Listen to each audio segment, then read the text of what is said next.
નમસ્કાર, હું પાયલ પટેલ. અમેરિકાના તારીખ 21 જુલાઈ 2026 આજના 3 મહત્વના સમાચાર સામે આવ્યા છે, તેમની વાત કરીશું.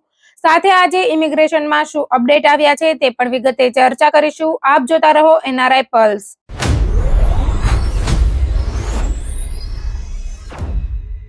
આજે આપણે વાત કરવા જઈ રહ્યા છીએ ઓગસ્ટ 2026 યુએસ વિઝા બુલેટિનની, જેમાં ખાસ કરીને ફેમિલી બેઝડ ગ્રીન કાર્ડ કેટેગરીમાં લાંબા સમય બાદ ખૂબ જ મોટા અને સકારાત્મક ફેરફારો જોવા મળ્યા છે. ઘણા અરજદારો માટે રાહતના સમાચાર આવ્યા છે, જ્યારે બીજી તરફ કેટલીક કેટેગરીમાં ગંભીર ચેતવણીઓ પણ આપવામાં આવી છે. સાથે જ USCIS દ્વારા ભૂલથી ગ્રીન કાર્ડ ઇસ્યુ થયા બાદ NOIR એટલે કે નોટિસ ઓફ ઇન્ટેન્ટ ટુ રિસિન્ડ મોકલવાના કેસો પણ સામે આવી રહ્યા છે. આ તમામ મુદ્દાઓને આપણે વિગતવાર સમજવાના છીએ, પરંતુ આગળ વધતા પહેલા એક મહત્વપૂર્ણ ડિસ્ક્લેમર છે. હું કોઈ ઇમિગ્રેશન વકીલ નથી અને આ વિડીયોમાં આપવામાં આવેલી તમામ માહિતી માત્ર શિક્ષણ અને સામાન્ય જાણકારીના હેતુ માટે છે. કોઈ પણ કાયદાકીય અથવા ઇમિગ્રેશન સંબંધિત નિર્ણય લેતા પહેલા હંમેશા અનુભવી અને લાયસન્સ ધરાવતા ઇમિગ્રેશન વકીલની સલાહ લેવી જરૂરી છે. જો તમને અમારી માહિતી ઉપયોગી લાગતી હોય તો વિડીયોને લાઈક કરજો, ચેનલને સબસ્ક્રાઇબ કરજો, તમારા પ્રશ્નો કમેન્ટમાં લખો. ચાલો હવે સીધા જ સૌથી મહત્વના સમાચાર તરફ આગળ વધીએ.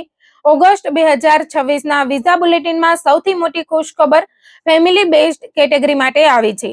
છેલ્લા ઘણા મહિનાઓથી હજારો પરિવારો પોતાના પ્રાયોરિટી ડેટ આગળ વધવાની રાહ જોઈ રહ્યા હતા, અને હવે ઘણા કેસોમાં એક સાથે મહિનાઓનો મોટો જમ્પ જોવા મળ્યો છે. સૌથી પહેલા F1 કેટેગરીની વાત કરીએ. આ કેટેગરી અમેરિકન સિટીઝન દ્વારા તેમના અવિવાહિત પુખ્ત વયના સંતાનો માટે હોય છે. ભારત, ચીન અને અન્ય મોટાભાગના દેશો માટે ફાઇનલ એક્શન ડેટ આશરે 10 અડધા મહિના જેટલી આગળ વધી છે. સામાન્ય રીતે દર મહિને થોડા દિવસો અથવા થોડા અઠવાડિયાનો જ ફેરફાર જોવા મળતો હોય છે, પરંતુ આ વખતે લગભગ 1 વર્ષ જેટલો સુધારો થયો છે, જે ખરેખર નોંધપાત્ર છે. મેક્સિકો માટે લગભગ 3 અઠવાડિયાનો સુધારો નોંધાયો છે, જ્યારે ફિલિપાઇન્સ માટે સ્થિતિ યથાવત રાખવામાં આવી છે. હવે વાત કરીએ F2A કેટેગરીની, જેને સમગ્ર વિઝા બુલેટિનનો સૌથી મોટો વિજેતા કહી શકાય. આ કેટેગરી ગ્રીન કાર્ડ ધારકોના જીવનસાથી અને 21 વર્ષથી ઓછી ઉંમરના અવિવાહિત સંતાનો માટે છે. આ વખતે તમામ દેશો માટે ફાઇનલ એક્શન ડેટ આશરે 18 અડધા મહિના આગળ વધી છે. લગભગ 1.5 વર્ષનો આ જમ્પ હજારો પરિવારો માટે જીવન બદલનારા સમાચાર સમાન છે. ઘણા લોકો જે લાંબા સમયથી પોતાના પરિવારને અમેરિકા બોલાવવાની રાહ જોઈ રહ્યા હતા, તેમના માટે હવે પ્રક્રિયા વધુ ઝડપથી આગળ વધી શકે છે. F2B કેટેગરીમાં પણ સારો સુધારો જોવા મળ્યો છે. ભારત અને ચીન માટે આશરે 6 અઠવાડિયાની પ્રગતિ થઈ છે. ફિલિપાઇન્સ માટે લગભગ 1 મહિનો તારીખ આગળ વધી છે, જ્યારે મેક્સિકોની સ્થિતિમાં કોઈ ફેરફાર કરવામાં આવ્યો નથી. ત્યારબાદ F4 કેટેગરી એટલે કે અમેરિકન સિટીઝન્સના ભાઈ બહેનો માટેની કેટેગરીમાં ચીન અને અન્ય દેશો માટે લગભગ 8 મહિનાનો મોટો સુધારો જોવા મળ્યો છે. જો કે ભારત, મેક્સિકો અને ફિલિપાઇન્સ માટે આ વખતે કોઈ નવી પ્રગતિ જાહેર કરવામાં આવી નથી.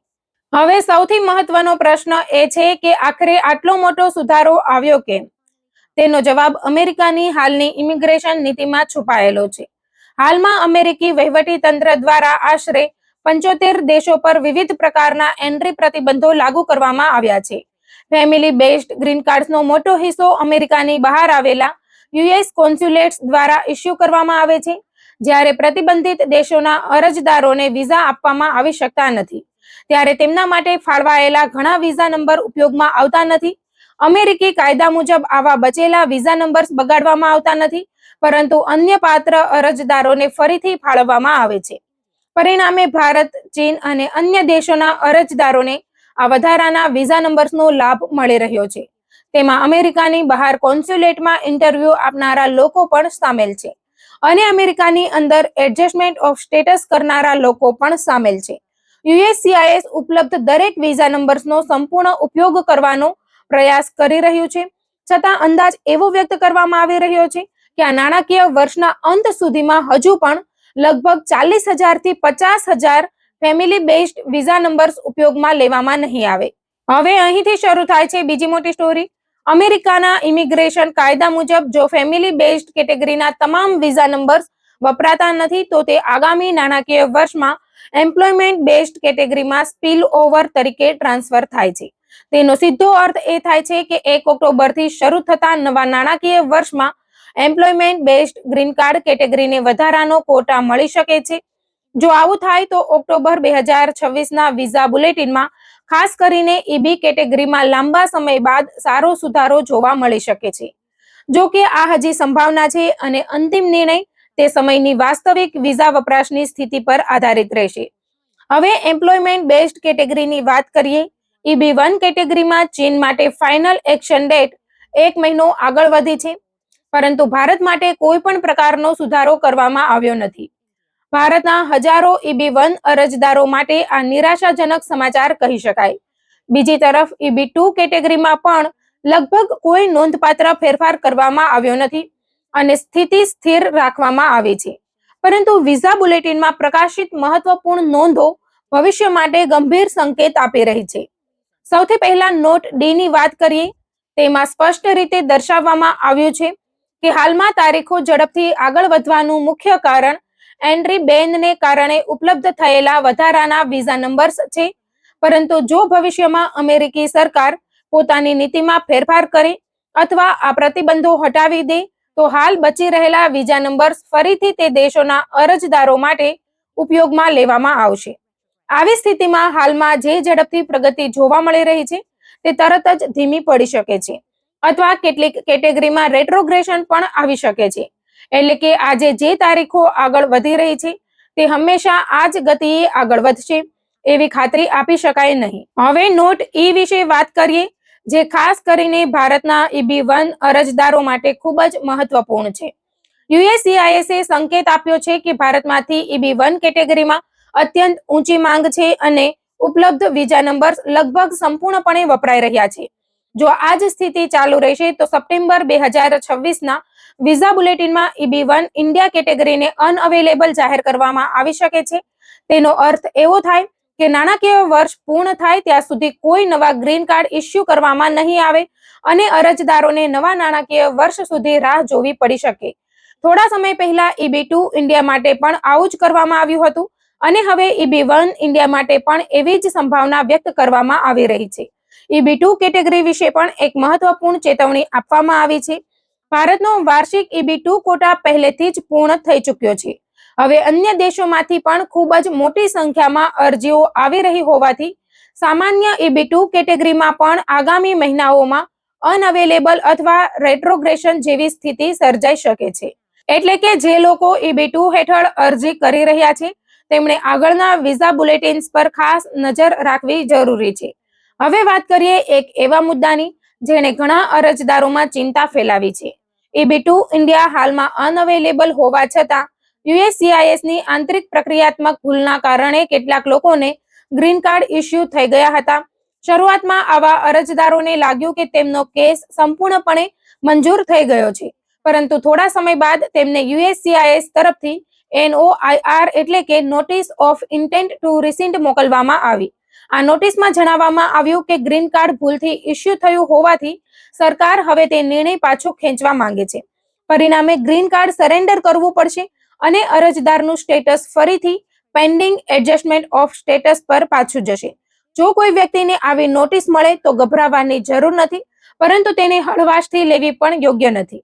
તરત જ અનુભવી ઇમિગ્રેશન વકીલનો સંપર્ક કરો, તમામ દસ્તાવેજોની સમીક્ષા કરાવો અને કાયદાકીય સલાહ મુજબ જ આગળની કાર્યવાહી કરો. વિડીયો પૂર્ણ કરતા પહેલા આજના સ્પોન્સર ઓરા વિશે પણ ટૂંકમાં વાત કરીએ. આજના ડિજિટલ યુગમાં ઘણા ડેટા બ્રોકર્સ લોકોની વ્યક્તિગત માહિતી જેમ કે નામ, સરનામું, ઈમેલ, ફોન નંબર, પરિવારના સભ્યોની માહિતી અને અન્ય સંવેદનશીલ વિગતો એકત્ર કરીને વિવિધ કંપનીઓ અથવા સ્કેમર્સ સુધી પહોંચાડતા હોય છે. ઓરા આવા ડેટા બ્રોકર્સને શોધીને તમારી તરફથી આપમેળે ઓપ્ટ આઉટ રિક્વેસ્ટ મોકલે છે, જેથી તમારી માહિતી દૂર કરવામાં મદદ મળે. ઉપરાંત તે સ્પામ કોલ્સ અને સ્પામ મેસેજીસ ઘટાડવામાં મદદ કરે છે, તમારા સોશિયલ મીડિયા અને બેંક એકાઉન્ટ્સને સુરક્ષા આપે છે અને antivirus VPN, password manager, parental controls તથા આઇડેન્ટિટી થિફ્ટ ઇન્સ્યોરન્સ જેવી વધારાની સુવિધાઓ પણ પ્રદાન કરે છે. ઓગસ્ટ 2026ના વિઝા બુલેટિનમાંથી સૌથી મોટો સંદેશ એ છે કે ફેમિલી બેઝડ કેટેગરીમાં હાલ નોંધપાત્ર રાહત જોવા મળી રહી છે. એમ્પ્લોયમેન્ટ બેઝડ કેટેગરી માટે ઓક્ટોબરમાં સ્પીલ ઓવરને કારણે આશા જાગી છે, પરંતુ સાથે જ EB1 ઇન્ડિયા અને EB2 અંગે ગંભીર ચેતવણીઓ પણ સામે આવી રહી છે. તેથી દરેક અરજદારે પોતાના કેસની સ્થિતિ નિયમિત રીતે તપાસવી, વિઝા બુલેટિન પર નજર રાખવી અને કોઈ પણ નિર્ણય લેતા પહેલા યોગ્ય કાયદાકીય સલાહ લેવી અત્યંત જરૂરી છે. આવી જ મહત્વપૂર્ણ અમેરિકાની ઇમિગ્રેશન અપડેટ્સ માટે NRI પલ્સ સાથે જોડાયેલા રહો.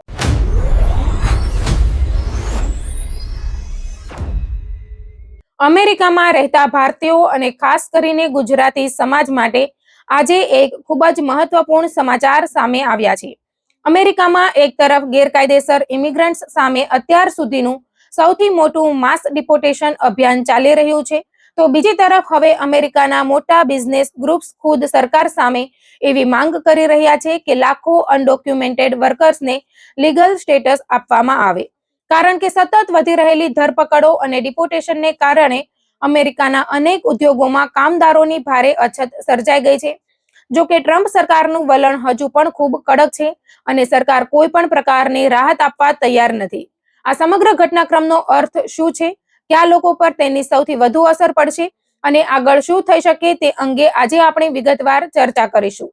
અમેરિકામાં છેલ્લા કેટલાક મહિનાથી ઇમિગ્રેશન એન્ફોર્સમેન્ટ ખૂબ જ આક્રમક રીતે આગળ વધી રહ્યું છે. દેશભરમાં વર્ક સાઇટ્સ પર raids, traffic stops, detention operations અને ડિપોર્ટેશનની કાર્યવાહી સતત વધી રહી છે. આ અભિયાનની સીધી અસર હવે અમેરિકાના અર્થતંત્ર પર પણ જોવા મળી રહી છે, ખાસ કરીને એવા ઉદ્યોગો કે જે વર્ષોથી ઇમિગ્રન્ટ વર્કર્સ પર આધારિત રહ્યા છે. ત્યાં હવે કામદારોની ગંભીર અછત સર્જાય છે. પરિણામે અનેક બિઝનેસ માલિકો સરકાર સમક્ષ પોતાની ચિંતા વ્યક્ત કરી રહ્યા છે. અંદાજે 80 લાખ જેટલા અનડોક્યુમેન્ટેડ વર્કર્સ હાલમાં અમેરિકાના વિવિધ ક્ષેત્રોમાં કામ કરી રહ્યા હોવાનું માનવામાં આવે છે. આ લોકો વર્ષોથી ટેક્સ ચૂકવે છે, સ્થાનિક અર્થતંત્રમાં યોગદાન આપે છે અને અનેક એવા કામ કરે છે જ્યાં સ્થાનિક અમેરિકન વર્કર્સ મળવા મુશ્કેલ બને છે. હવે બિઝનેસ ગ્રુપ્સનું કહેવું છે કે જો આ વર્કર્સને સતત ડિપોર્ટ કરવામાં આવશે તો અમેરિકાના અનેક ઉદ્યોગોને મોટું નુકસાન થશે. તેથી તેઓ આ તમામ લોકોને કાયદેસરનો દરજ્જો આપવા અથવા ઓછામાં ઓછું તેમને કાયદેસર રીતે કામ કરવાની મંજૂરી આપવા સરકારને વિનંતી કરી રહ્યા છે.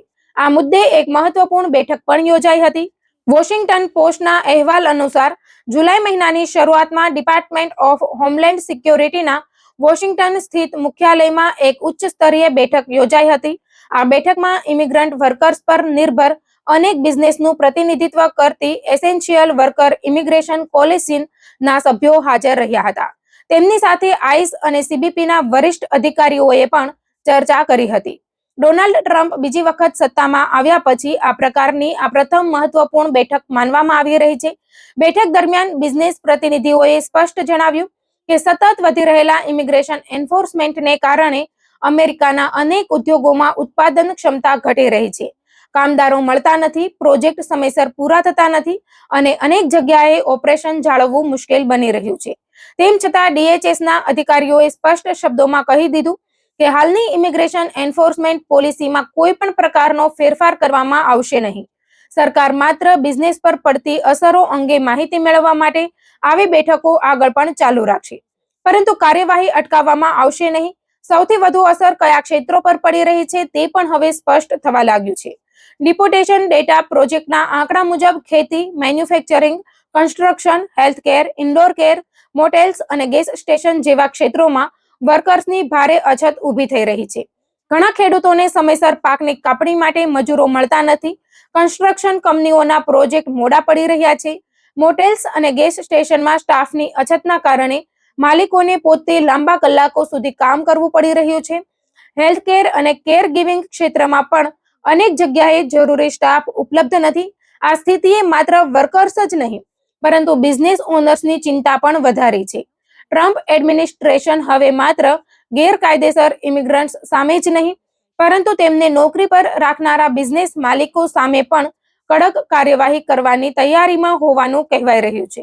જો કોઈ કંપની અથવા બિઝનેસ ઇરાદાપૂર્વક ગેરકાયદેસર ઇમિગ્રન્ટ્સને નોકરી આપે છે તો તેમની સામે દંડ, તપાસ અને અન્ય કાનૂની કાર્યવાહી થઈ શકે છે. પરિણામે ઘણા બિઝનેસ માલિકો હવે ખૂબ જ સાવચેત બની ગયા છે. આ સમગ્ર ઘટનાક્રમ વચ્ચે DHSના નવા સેક્રેટરી માર્ક વેન મુલિન પર પણ સૌની નજર છે. તેમણે માર્ચ 2026માં પદ સંભાળ્યું હતું.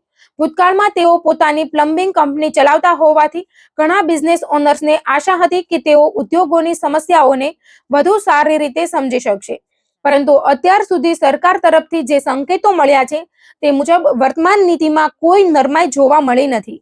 DHSના પ્રવક્તાએ સ્પષ્ટ નિવેદન આપ્યું છે કે જાહેર સુરક્ષા, રાષ્ટ્રીય સુરક્ષા અને અમેરિકાની આર્થિક સ્થિરતાને ધ્યાનમાં રાખીને વર્કસાઇટ એન્ફોર્સમેન્ટમાં કોઈ પણ પ્રકારની બાંધછોડ કરવામાં આવશે નહીં. સરકારનું કહેવું છે કે ગેરકાયદેસર રીતે દેશમાં રહેલા લોકો સામે કાર્યવાહી ચાલુ રહેશે અને આવા લોકોને નોકરી આપનારા બિઝનેસ સામે પણ જરૂરી પગલાં લેવામાં આવશે. એટલે કે સરકારનો મુખ્ય સંદેશ સ્પષ્ટ છે કે કાયદાનું પાલન દરેક માટે ફરજિયાત છે. તાજેતરમાં ઇમિગ્રેશન એન્ફોર્સમેન્ટ દરમિયાન બનેલી કેટલીક દુઃખદ ઘટનાઓને કારણે પણ DHS પર દબાણ વધ્યું હતું. 2 અનડોક્યુમેન્ટેડ ઇમિગ્રન્ટ્સના મૃત્યુ બાદ સેક્રેટરી માર્કવેન મુલીને થોડા સમય માટે ટ્રાફિક સ્ટોપ્સ દ્વારા થતી કાર્યવાહી રોકવાનો નિર્ણય લીધો હતો, પરંતુ બાદમાં રાષ્ટ્રપતિ ડોનાલ્ડ ટ્રમ્પના નિર્દેશ બાદ આ નિર્ણય પાછો ખેંચવામાં આવ્યો અને અગાઉની જેમ કાર્યવાહી ફરી શરૂ થઈ ગઈ. આ ઘટનાએ સ્પષ્ટ કરી દીધું કે ટ્રમ્પ સરકાર પોતાના ડિપોર્ટેશન અભિયાનને કોઈ પણ કિંમતે ધીમું કરવા માંગતી નથી. સરકારે આ વર્ષે લગભગ 10 લાખ ગેરકાયદેસર ઇમિગ્રન્ટ્સને ડિપોર્ટ કરવાનો લક્ષ્યાંક નક્કી કર્યો હોવાનું કહેવાય રહ્યું છે. આ લક્ષ્યને પૂર્ણ કરવું DHS માટે મોટો પડકાર બની ગયું છે. જુલાઈ મહિનાના પ્રથમ 12 દિવસમાં જ દરરોજ સરેરાશ 1400 જેટલા ગેરકાયદેસર ઇમિગ્રન્ટ્સની ધરપકડ કરવામાં આવી હોવાનું અહેવાલોમાં જણાવાયું છે. જો આ ગતિ યથાવત રહેશે તો વર્ષ દરમિયાન કાર્યવાહીનું પ્રમાણ વધુ વધી શકે છે. ઘણા લોકોને યાદ હશે કે જૂન 2025 દરમિયાન સરકારે ખેતી, હોટેલ્સ અને રેસ્ટોરાં જેવા કેટલાક ક્ષેત્રોમાં રેટ્સ ઓછી કરવાની વાત કરી હતી, પરંતુ વર્તમાન સ્થિતિ જુદી જોવા મળી રહી છે. સાઉથ ટેક્સાસ સહિત અનેક વિસ્તારોમાં છેલ્લા કેટલાક મહિનાથી કન્સ્ટ્રક્શન સાઇટ્સ, સ્ટોર્સ અને ગેસ સ્ટેશન પર સતત રેડ્સ ચાલી રહી છે. ઉપરાંત જ્યાં ઇમિગ્રન્ટ્સની મોટી વસ્તી રહે છે તેવા વિસ્તારોમાં પણ દેખરેખ વધારી દેવામાં આવી છે. ટ્રાફિક સ્ટોપ્સ દરમિયાન પણ અનેક લોકોની ઇમિગ્રેશન સ્થિતિની તપાસ કરવામાં આવી રહી છે. આ વચ્ચે એક મહત્વપૂર્ણ વિકાસ એવો પણ થયો છે કે બિઝનેસ ઓનર્સના દબાણને કારણે સરકારે હ્યુમેનિટેરિયન પેરોલ હેઠળ અમેરિકામાં રહેતા 7 દેશોના ઇમિગ્રન્ટ્સની વર્ક પરમિટ રદ કરવાની સમય મર્યાદામાં વધારો કર્યો છે. જો કે આ નિર્ણય મર્યાદિત લોકો માટે છે અને તેને વ્યાપક રાહત તરીકે જોવામાં આવી રહ્યો નથી. એટલે મોટાભાગના અનડોક્યુમેન્ટેડ ઇમિગ્રન્ટ્સ માટે હાલની સ્થિતિમાં કોઈ ખાસ ફેરફાર થયો નથી. અમેરિકાના બિઝનેસ માલિકોની અંતિમ માંગ ખૂબ સ્પષ્ટ છે. તેઓ કહે છે કે જેમણે ગંભીર ગુનાઓ કર્યા છે અથવા જે જાહેર સુરક્ષા માટે જોખમરૂપ છે તેમના સામે કડક કાર્યવાહી થવી જોઈએ, પરંતુ જે લાખો લોકો વર્ષોથી મહેનત કરીને અમેરિકાની અર્થવ્યવસ્થામાં યોગદાન આપી રહ્યા છે અને જેમનો કોઈ ક્રિમિનલ રેકોર્ડ નથી તેમને કાયદેસર રીતે કામ કરવાની તક મળવી જોઈએ. બિઝનેસ ગ્રુપ્સનું માનવું છે કે જો આવા લોકોને લીગલ સ્ટેટસ આપવામાં આવશે તો અર્થતંત્રને પણ ફાયદો થશે અને કામદારોની અછત પણ દૂર થશે. પરંતુ હાલની રાજકીય સ્થિતિ જોતા આવી કોઈ રાહત મળવાની શક્યતા ખૂબ ઓછી દેખાઈ રહી છે. ટ્રમ્પ સરકાર સતત કડક ઇમિગ્રેશન નીતિને જ આગળ ધપાવી રહી છે. નવા વર્ક પરમિટ મેળવવા હાલના પરમિટનું રિન્યુઅલ કરાવવું અથવા કાયદેસર સ્ટેટસ મેળવવાના વિકલ્પો અગાઉ કરતાં વધુ મુશ્કેલ બનતા જઈ રહ્યા છે. તેથી અમેરિકામાં રહેતા દરેક ઇમિગ્રન્ટ માટે પોતાના ઇમિગ્રેશન દસ્તાવેજો, કાનૂની સ્થિતિ અને તમામ નિયમોનું પાલન કરવું હવે પહેલા કરતાં પણ વધુ જરૂરી બની ગયું છે. આગામી દિવસોમાં DHS અને બિઝનેસ ગ્રુપ્સ વચ્ચે વધુ બેઠકો યોજાય તેવી શક્યતા છે, પરંતુ હાલમાં મળતા સંકેતો પ્રમાણે સરકાર પોતાના માસ ડિપોર્ટેશન અભિયાનમાં કોઈ નરમાઈ દાખવવાના મૂડમાં નથી. તેથી અમેરિકામાં રહેતા લાખો ઇમિગ્રન્ટ્સ તેમજ તેમના પર આધારિત બિઝનેસ બંને માટે આવનારા મહિના ખૂબ મહત્વના સાબિત થઈ શકે છે. જો સરકારની નીતિમાં કોઈ મોટો ફેરફાર થશે તો તેની અસર માત્ર ગેરકાયદેસર ઇમિગ્રન્ટ્સ સુધી મર્યાદિત નહીં રહે, પરંતુ અમેરિકાના શ્રમ બજાર, બિઝનેસ, કૃષિ, કન્સ્ટ્રક્શન અને સમગ્ર અર્થતંત્ર પર પણ વ્યાપક રીતે જોવા મળશે.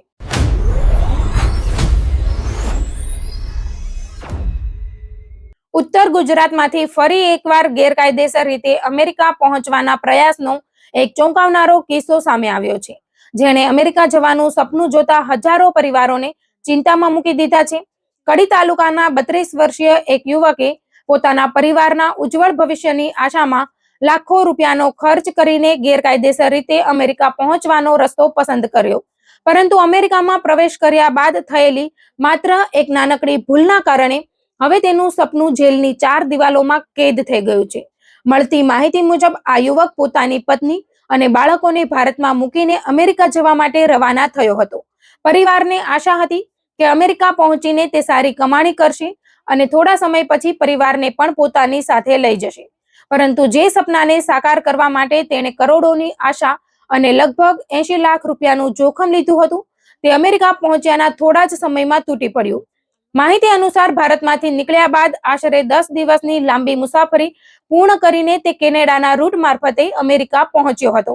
ગેરકાયદેસર રીતે બોર્ડર ક્રોસ કર્યા બાદ એજન્ટોએ તેને ન્યુયોર્ક સ્ટેટ નજીક આવેલા એક મોટેલમાં રાખ્યો હતો અને સ્પષ્ટ સૂચના આપી હતી કે જ્યાં સુધી આગળની વ્યવસ્થા ન થાય ત્યાં સુધી કોઈ પણ સંજોગોમાં બહાર નીકળવાનું નહીં, કારણ કે બોર્ડર વિસ્તાર અને તેની આસપાસના વિસ્તારોમાં અમેરિકાની સુરક્ષા એજન્સીઓ સતત પેટ્રોલિંગ કરતી હોય છે.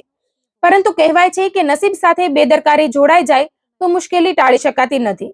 યુવક થોડો સમય પસાર કરવા માટે મોટેલની બહાર ફરવા નીકળ્યો અને એ જ સમયે અમેરિકાની બોર્ડર પેટ્રોલની નજર તેના પર પડી ગઈ. તેની પૂછપરછ કરવામાં આવી અને જ્યારે તેની પાસે અમેરિકામાં કાયદેસર પ્રવેશના દસ્તાવેજો ન હોવાનું સામે આવ્યું ત્યારે તેને તરત જ કસ્ટડીમાં લઈ લેવામાં આવ્યો. હાલ આ યુવક અમેરિકાની ઇમિગ્રેશન કસ્ટડીમાં હોવાનું જાણવા મળી રહ્યું છે અને કાયદાકીય પ્રક્રિયા પૂર્ણ થયા બાદ તેને ભારત પરત મોકલવામાં આવે તેવી પૂરી શક્યતા વ્યક્ત કરવામાં આવી રહી છે. સૌથી ચોંકાવનારી વાત એ છે કે આ સમગ્ર મુસાફરી માટે તેણે અંદાજે 80 લાખ રૂપિયાની ડીલ કરી હતી. છેલ્લા કેટલાક મહિનાઓમાં અમેરિકામાં ગેરકાયદેસર રીતે પ્રવેશવાનું જોખમ ખૂબ વધી ગયું હોવાથી માનવ દાણચોરી કરનારા એજન્ટોએ પોતાની કામ કરવાની રીત પણ બદલી નાખી છે. અગાઉ ઘણા કિસ્સાઓમાં અમેરિકામાં સલામત રીતે પહોંચ્યા પછી હપ્તામાં પેમેન્ટ લેવામાં આવતું હતું, પરંતુ હવે મોટાભાગના એજન્ટો વ્યક્તિ અમેરિકા પ્રવેશ કરે કે તરત જ સંપૂર્ણ પેમેન્ટ વસૂલ કરી લે છે. જો વ્યક્તિ થોડા કલાકોમાં જ પકડાઈ જાય અથવા પછી ડિપોર્ટ થઈ જાય તો પણ એજન્ટો સામાન્ય રીતે પોતાની કોઈ જવાબદારી સ્વીકારતા નથી. આ યુવક પોતાની બેદરકારીને કારણે પકડાયો હોવાનું કહેવાય રહ્યું હોવાથી તેની પાસેથી પણ સંપૂર્ણ રકમ વસૂલવામાં આવે તેવી ચર્ચા ચાલી રહી છે. આ ઘટના સાથે જ ફરી એક વખત ઉત્તર ગુજરાતમાં સક્રિય એજન્ટોના નેટવર્કની ચર્ચા પણ શરૂ થઈ છે. માહિતી અનુસાર કડીનો એક જાણીતો એજન્ટ હજુ પણ કેનેડાવાળા રૂટ પર સક્રિય છે. જૂના ઘણા એજન્ટો ભલે હવે નિષ્ક્રિય થઈ ગયા હોય, પરંતુ નવા એજન્ટો અને કેટલાક અનુભવી લોકો હજુ પણ આ ગેરકાયદેસર નેટવર્ક ચલાવી રહ્યા હોવાનું કહેવાય છે. સમગ્ર પ્રક્રિયા ખૂબ જ વ્યવસ્થિત રીતે ચલાવવામાં આવે છે. સૌથી પહેલા વ્યક્તિને અલગ અલગ દેશોના રૂટ મારફતે કેનેડા પહોંચાડવામાં આવે છે. ત્યારબાદ યોગ્ય સમય જોઈને અમેરિકા કેનેડા બોર્ડર ક્રોસ કરાવવામાં આવે છે. બોર્ડર પાર કર્યા પછી ન્યુયોર્ક સ્ટેટ નજીક આવેલી મોટેલોમાં લોકોને થોડા દિવસ માટે રાખવામાં આવે છે. ત્યાં સુધી એજન્ટો પોતાની સંપૂર્ણ રકમ વસૂલ કરે છે. ત્યારબાદ વ્યક્તિને કાર અથવા અન્ય વાહન દ્વારા અમેરિકાના અલગ અલગ રાજ્યોમાં મોકલવામાં આવે છે. આ સમગ્ર નેટવર્કમાં માત્ર ભારતના એજન્ટો જ નહીં, પરંતુ અમેરિકામાં રહેતા કેટલાક ગુજરાતી, પંજાબી અને હરિયાણાના લોકો પણ અલગ અલગ ભૂમિકામાં કામ કરતા હોવાનું કહેવાય છે. કોઈ રહેવાની વ્યવસ્થા કરે છે, કોઈ ટ્રાન્સપોર્ટનું આયોજન કરે છે, તો કોઈ આગળના રાજ્ય સુધી સુરક્ષિત રીતે પહોંચાડવાનો પ્રયાસ કરે છે. પરંતુ હવે અમેરિકાની વધતી કડકાઈના કારણે આ સમગ્ર નેટવર્ક પણ ભારે દબાણ હેઠળ હોવાનું માનવામાં આવે છે. અગાઉ ઘણા લોકોને સીધા કેનેડા મોકલવામાં આવતા હતા, પરંતુ હવે નિયમો વધુ કડક બનતા દુબઈ સહિતના વિવિધ દેશો મારફતે લાંબા રૂટનો ઉપયોગ કરવામાં આવે છે.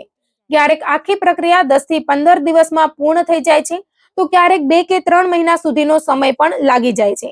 કેનેડાના વિઝા સરળતાથી ન મળતા કેટલાક કિસ્સાઓમાં દસ્તાવેજોમાં ગેરરીતિ, પાસપોર્ટમાં છેડછાડ અથવા અન્ય ગેરકાયદેસર રીતો અપનાવવાના પ્રયાસો પણ થતા હોવાનું જાણવા મળે છે. અગાઉ મેક્સિકો મારફતે ફેક PR કાર્ડનો ઉપયોગ કરીને કેનેડા પહોંચાડવાની રીતો પણ ચર્ચામાં રહી હતી, પરંતુ હવે સુરક્ષા એજન્સીઓની વધતી સતર્કતાને કારણે આવા રસ્તાઓ વધુ જોખમી બની ગયા છે. થોડા દિવસો પહેલા આવી જ એક ઘટના ઉત્તર ગુજરાતની આશરે 23 વર્ષની યુવતી સાથે પણ બની હતી. યુવતી પોતાના ફિયાન્સી સાથે લગ્ન કરવા માટે અમેરિકા પહોંચી હતી. બોર્ડર ક્રોસ કર્યા બાદ તેને પણ ન્યુયોર્ક સ્ટેટ નજીક આવેલા એક મોટેલમાં રાખવામાં આવી હતી. તેનો ફિયાન્સ તેને લેવા આવવાનો હતો, પરંતુ તેને પહોંચવામાં થોડું મોડું થયું. યુવતી મોટેલની બહાર ઊભી રહીને રાહ જોતી હતી અને એ દરમિયાન બોર્ડર પેટ્રોલ અથવા સ્થાનિક પોલીસની નજર તેના પર પડી ગઈ. તેની પૂછપરછ બાદ જરૂરી દસ્તાવેજો ન હોવાનું સામે આવતા તેને પણ કસ્ટડીમાં લેવામાં આવી હતી. લગભગ 2.5 થી 3 મહિના સુધી ઇમિગ્રેશન ડિટેન્શન સેન્ટરમાં રાખ્યા બાદ આખરે તેને ભારત પરત મોકલી દેવામાં આવી હતી. આ બંને ઘટનાઓ દર્શાવે છે કે ગેરકાયદેસર રીતે અમેરિકા પહોંચ્યા પછીની એક નાનકડી ભૂલ પણ વ્યક્તિનું આખું ભવિષ્ય બદલી શકે છે. હવે વાત કરીએ અમેરિકાની બોર્ડર સિક્યોરિટીની. છેલ્લા 1.5 મહિનાથી અમેરિકામાં ગેરકાયદેસર ઇમિગ્રેશન સામે કાર્યવાહી વધુ આક્રમક બની છે. અમેરિકાની વિવિધ સુરક્ષા એજન્સીઓ હવે અદ્યતન ટેકનોલોજીનો ઉપયોગ કરીને બોર્ડર અને તેની આસપાસના વિસ્તારો પર 24 કલાક નજર રાખી રહી છે. Night vision camera, high resolution surveillance system, drone motion sensor અને ફેસ રેકોગ્નિશન જેવી ટેકનોલોજીનો ઉપયોગ કરીને ગેરકાયદેસર રીતે પ્રવેશ કરનારા લોકોને શોધવાનો પ્રયાસ કરવામાં આવે છે. સૂત્રોનું કહેવું છે કે કેટલાક કિસ્સાઓમાં મોબાઈલ નંબર અને અન્ય ડિજિટલ માહિતીના આધારે પણ તપાસ આગળ વધારવામાં આવે છે. એટલે કે માત્ર બોર્ડર પાર કરી લેવાથી કોઈ વ્યક્તિ સુરક્ષિત બની જાય છે એવી માન્યતા હવે સંપૂર્ણપણે ખોટી સાબિત થઈ રહી છે. ઘણા લોકો એવું માની લેતા હતા કે જો તેઓ બોર્ડર પરથી બચીને અમેરિકાના કોઈ શહેરમાં પહોંચી જશે અને નોકરી શરૂ કરી દેશે તો પછી કોઈ સમસ્યા નહીં રહે.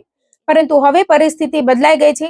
અનેક સ્થળોએ ઇમિગ્રેશન એન્ફોર્સમેન્ટ દ્વારા કાર્યસ્થળો પર પણ તપાસ કરવામાં આવી રહી છે અને ગેરકાયદેસર રીતે રહેતા લોકો સામે કાર્યવાહી વધી રહી છે. એટલે કે જે લોકો પહેલા જ અમેરિકામાં ગેરકાયદેસર રીતે પહોંચી ચૂક્યા છે તેઓ પણ સંપૂર્ણપણે સુરક્ષિત હોવાનું કહી શકાય નહીં. આ બદલાયેલી પરિસ્થિતિનો સીધો પ્રભાવ અમેરિકામાં રહેતા ગુજરાતી બિઝનેસમેન પર પણ જોવા મળી રહ્યો છે. અગાઉ કેટલાક લોકો ભારતમાંથી ઓળખીતાઓને ગેરકાયદેસર રીતે બોલાવીને પોતાના બિઝનેસમાં કામે રાખતા હતા.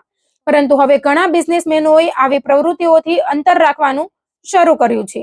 કારણ કે જો વ્યક્તિ પકડાઈ જાય તો રહેવા, કાયદાકીય કાર્યવાહી અને અન્ય ખર્ચની જવાબદારી ઘણી વખત તેને બોલાવનાર વ્યક્તિ પર પણ આવી શકે છે. વધતા જોખમને કારણે હવે ઘણા લોકો કોઈ પણ પ્રકારની જવાબદારી લેવા તૈયાર નથી. બીજી તરફ અમેરિકામાં અસાયલમના કેસોની સ્થિતિ પણ પહેલા જેવી રહી નથી. અગાઉ ઘણા લોકો એવું માનતા હતા કે એકવાર અસાયલમ માટે અરજી થઈ જાય પછી વર્ષો સુધી અમેરિકા રહેવું સરળ બની જશે. પરંતુ હવે દરેક કેસની વધુ કડક તપાસ થઈ રહી છે અને માત્ર અરજી કરી દેવાને આધારે લાંબા સમય સુધી સુરક્ષા મળશે તેવી કોઈ ગેરંટી નથી. કાયદાકીય પ્રક્રિયા વધુ કડક બનતા ઘણા અરજદારો પણ અનિશ્ચિતતાનો સામનો કરી રહ્યા છે. આ સમગ્ર ઘટનામાંથી સૌથી મોટો પાઠ એ મળે છે કે ગેરકાયદેસર રીતે અમેરિકા જવાનો રસ્તો હવે પહેલા કરતા અનેક ગણો વધુ જોખમી બની ગયો છે. લાખો રૂપિયાનું દેવું, પરિવારથી લાંબો વિયોગ, જેલ, કોર્ટ કેસ અને અંતે ડિપોર્ટેશન જેવી પરિસ્થિતિ કોઈ પણ પરિવારને આર્થિક અને માનસિક રીતે તોડી શકે છે. જેથી વિદેશ જવા ઈચ્છતા લોકોએ માત્ર કાયદેસર અને અધિકૃત ઇમિગ્રેશન માર્ગો પર જ વિશ્વાસ કરવો જોઈએ. કારણ કે ગેરકાયદેસર રસ્તે અમેરિકા પહોંચવાનું સપનું હવે ઘણી વખત અમેરિકાની જેલથી શરૂ થઈને પોતાના દેશ પરત ફરવા સાથે પૂર્ણ થતું જોવા મળી રહ્યું છે.